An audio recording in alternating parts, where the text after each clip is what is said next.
Okay, so in today's video, I just want to give you guys a very quick update on my Atomrc Dolphin. Hopefully most of you guys watching this video would have seen the one I did about this aircraft a couple of weeks ago when I first built it.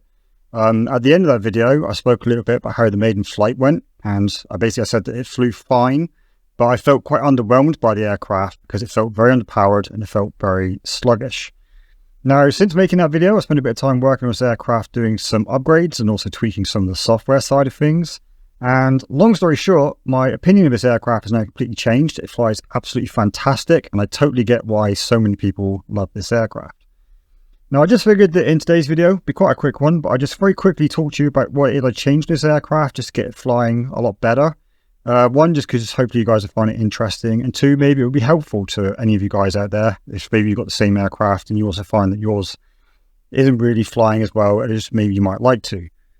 Now I've written a list here, so I'm just going to very quickly run through it just to talk to you about some of the things that I changed. So the first thing, probably not surprisingly, is I changed the motor.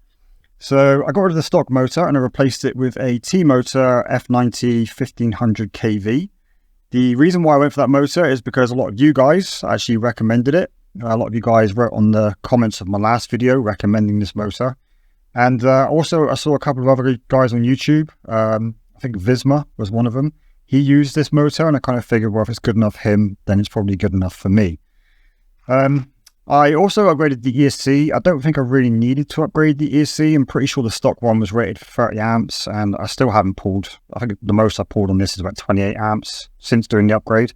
So I probably didn't need to change the ESC, but I figured I might as well do it anyway.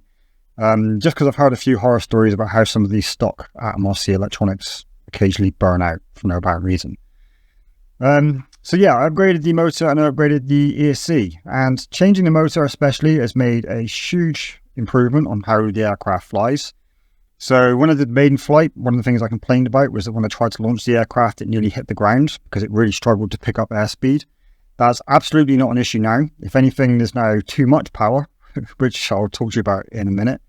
But yeah, it definitely has got enough power to get up into the air now without even needing to use full throttle. And also I'm now finding in flight, so with the stock electronics, I was having to use between 50 and 60% throttle just to maintain level flight. With this new motor, I'm now able to use about 30 to 40% throttle. So I'm getting much longer flight times now as a result of upgrading this motor. Now, the only other physical thing I changed on the aircraft is on the linkages here. So when I first built the aircraft, I had the push rod hooked into the second hole on the servo horn here. I've now moved that up to the top hole, just so that I've now got maximum throws on the elevons, whereas before I didn't quite have the total amount. I did that just to try and improve some of the sort of the handling, especially when I'm trying to do some of the acrobatics. So yeah, so those are the only physical things that I've changed in the aircraft, and then all the other things I changed were software related. So the first thing I did was a servo auto trim. All that involved was basically taking the aircraft up into the air, enabling servo auto trim on a switch, and then just flying the aircraft completely straight and level for I think about 10 seconds or something, and then just bring the aircraft down, land it, and save the settings. That was nice and quick and easy to do. And then the second thing I did was then took the aircraft back up and then I did a auto tune. And it's weird because I've been flying RNAV aircraft for many years now and I've never felt the need to do an auto tune. So therefore I've never done it before. This is very much my first time. But oh my God, wow, what an improvement that made to the handling of the aircraft. At the start of the process, the aircraft was very slow, very sluggish. I think I did it for about 5-10 minutes. Basically just flying the aircraft in acro whilst doing lots of like full stick maneuvers, like full stick left, full stick right, full stick forward, full stick backward, basically throwing the aircraft around quite aggressively. Did that for about 10 minutes. And at the end of that process, my God, was the aircraft flying so much better. I actually feel a bit silly now that I've never used servo tune before. Like all my aircraft in the past, they felt okay, so I've just flown them as they are. But wow, using servo tune really does make a huge improvement to the handling of your aircraft.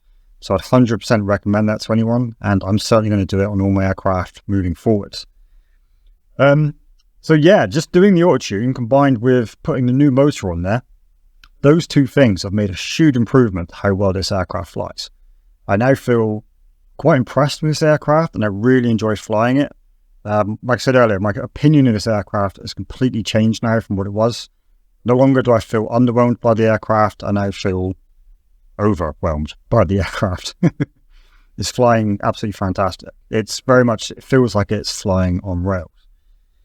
Now, the only other thing I just want to quickly mention is, so since upgrading the motor, that motor's got a lot more power, but it also means it's got a lot more torque. And annoyingly, that's meant that a new issue that I've had with this aircraft is being very hard to launch. I found on many, many occasions, no matter how much I try and throw the aircraft completely level, it kept flipping over and then crashing into the ground upside down because of the torque roll being inflicted by that motor. Eventually, after, I don't know, 4 or 5 sort of failed attempts, I reluctantly enabled Autolaunch. The reason why I say reluctantly is because I only ever used Autolaunch once, many years ago when it first came out, when it first became a feature. I used it on my TBS Caparinia, and back then Autolaunch didn't work very well, and I just avoided it ever since because I just didn't think that it was worth the time. But apparently the devs have done a good job of improving Autolaunch now. It works a lot better. So yeah, I've enabled that on this aircraft, and I spent a bit of time. Took a couple of attempts of tuning the parameters, but I've now got it set up so this thing also launches beautifully. Got 100% success rate now of launching it every time. It just goes straight up, and obviously that's really good. Now, annoyingly, there is a little bit of damage to the aircraft now. You'll be able to see it here. Down there on the little plastic trim on the edge there. For some of those failed launches, there's been a little bit of damage on there. And also, I don't think you'll be able to see it, but I did end up putting a little bit of a crack in the foam here. I did very carefully try and glue it back together and then wipe off the excess, but it didn't discolor. But yeah, annoyingly, the failed launches there did do a little bit of damage. It's also worth mentioning, now I'd be interested to know if anyone else has this issue.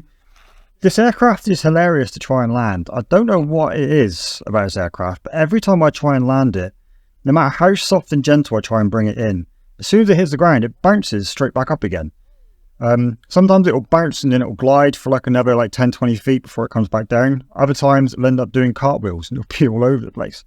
I don't know whether it's because I've got this TPU nose on the front here, which is sort of quite squishy. Maybe that's acting like a bit of a spring. Or whether it's something to do with these plastic skids on the underside, whether they're sort of acting like springs or something. But yeah, every time I land this thing, it ends up bouncing all over the place, which is quite funny, but I do worry that one day it's going to do some damage. I'll be interested to know whether any of you guys have experienced the same thing in this aircraft and whether yours also bounces all over the place. But yeah, so that's just basically a quick update on what I've done to this aircraft. The only other thing I did, actually, this is probably the most important thing, is I've added this holotape, this holographic tape to the wings. I'm sure most of you guys would already know this, but if you add stickers to your aircraft, it always improves the handling. It'll always make it fly better, and it'll always make it fly faster. And I absolutely love this holotape. It looks absolutely fantastic. On a bit of a grey day, it does very much just look silver, which is a bit boring, but on a sunny day, it looks absolutely brilliant, and you get all the rainbow colours come out of it. So yeah, I'll end this video here, or at least I'll end the narration here, because I haven't got anything else to say. But what I'll do is I'll put on screen a bit of footage that was recorded by my buddy Toby recently. He's known as Session FPV, and he's a quad pilot. He does occasionally fly wings as well, but he's a quad pilot that normally chases drift cars as his full-time job. But a couple of days ago, he actually came out of his quad and he actually chased my Dolphin for a little bit on a beautiful sunny day. And he got some really good footage, which really just showed off this holotape especially. So I'll leave you with that footage to enjoy. And I'll catch you in the next video. Thanks for watching, guys. Cheers. Bye.